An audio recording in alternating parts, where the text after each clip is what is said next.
Hi friends, நம்ம இந்த வீடியோவில் சுவையான முட்டைக்கோஸ் அடை தான் பார்க்க போகிறோம். வாங்க எப்படி செய்யலாம் பார்க்கலாம். ஃபஸ்ட்டு முட்டைக்கோஸை நல்லா வாஷ் பண்ணிவிட்டு அந்த நடுத்தண்டை மட்டும் எடுத்துருங்க. நடுத்தண்டை எடுத்துகிட்டு கொஞ்சம் பெருசாக மீடியமான சைஸில் கட் பண்ணிக்கோங்க, சின்ன சின்ன பீஸாக.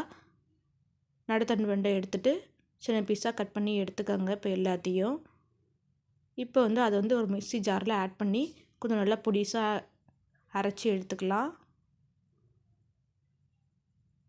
நான் சின்ன முட்டைக்கோஸ் தான் ஒன்று எடுத்திருக்கேன். இப்போ கடலைப்பருப்பு ஒரு 2லேருந்து ஒரு 3 நேரம் நல்லா ஊற வச்சுருக்கேன். அதை ஆட் பண்ணிவிட்டு காரத்துக்கு 2 பச்சை மிளகா, இஞ்சி, பூண்டு, கொஞ்சமாக கொத்தமல்லி, அப்புறம் ஒரு அரை ஸ்பூன் அளவுக்கு ஜீரகம் ஆட் பண்ணியிருக்கேன். அப்புறமா கொஞ்சமாக இதோட கொஞ்சம் உப்பு ஆட் பண்ணிக்கலாம்.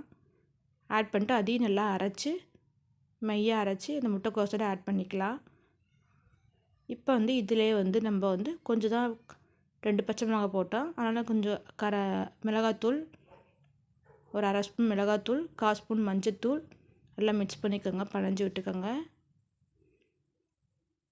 பொடியாக நறுக்குன வெங்காயம் ஒரு 1லேருந்து 2 வெங்காயம் கரெக்டாக இருக்கும், அதையும் ஆட் பண்ணிக்கோங்க. கொத்தமல்லி கொஞ்சம், முன்னாடியே கொஞ்சம் உப்பு போட்டிருக்கோம். கொஞ்சமாக அரிசி மாவு ஆட் பண்ணிக்கலாம். அப்போ தான் நமக்கு தட்டையாட்ட உருட்டுறதுக்கு போது ஈஸியாக இருக்கும். முன்னாடி கொஞ்சம் உப்பு போட்டிருக்கோம், இப்போயும் கொஞ்சம் உப்பு ஆட் பண்ணிக்கலாம். இப்போ அவ்வளோதான், ரெடி ஆகிடுச்சு. இப்போ ஒரு தட்டில் எண்ணெய் ஊற்றிக்கோங்க. எண்ணெய் ஊற்றிட்டு நல்லா ஸ்ப்ரெட் பண்ணிக்கோங்க. எண்ணெயை பண்ணிவிட்டு இந்த உருண்டை மாரி பிடிச்சி தட்டிக்கோங்க தட்டில். இப்போ தட்டினதும் தோசைக்கல் காஞ்சதும் அதை எடுத்து போட்டு 2 பக்கமும் நல்லா பிரட்டி எடுத்திங்கன்னா அவ்வளோதான்.